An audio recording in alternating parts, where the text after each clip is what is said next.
اور ایک اور بہت بڑا مسئلہ میرے محترم بھائی اور بہنوں، جب قربانی اللہ کے لیے ہے تو اس قربانی کی جتنے چیزیں ہیں وہ بھی ساری کس کے لیے ہیں؟ اللہ کے لیے ہیں۔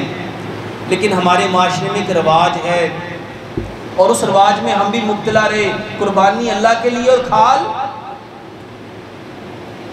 پیارے پیغمبر جناب محمد صلی اللہ علیہ وآلہ وسلم نے جو حکم دیا، اس پہ سب سے زیادہ حق آپ کے مسکینوں کا ہے، آپ کے مسکینوں کا ہے، مساکین کا ہے۔ اور قرآن نے کیا کہا؟ یہ جو مسکینوں کو حق کرتے، میرے محترم بھائی اور بہنوں، کل قیامت والے دن اللہ کے ہاں یہ پکڑ میں ہوں گے۔ قربانی کے احکام میں سے یہ ایک بہت بڑا مسئلہ،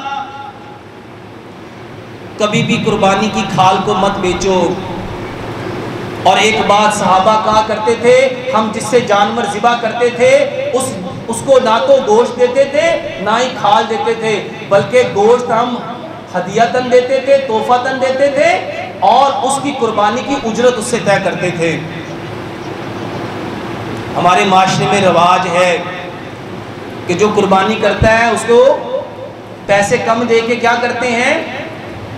کچھ چیزیں اس کو دے دیتے ہیں۔ اللہ کے نبی صلی اللہ علیہ وسلم کے صحابہ ایسا عمل کرنے سے اجتناب کرتے تھے، بچتے تھے۔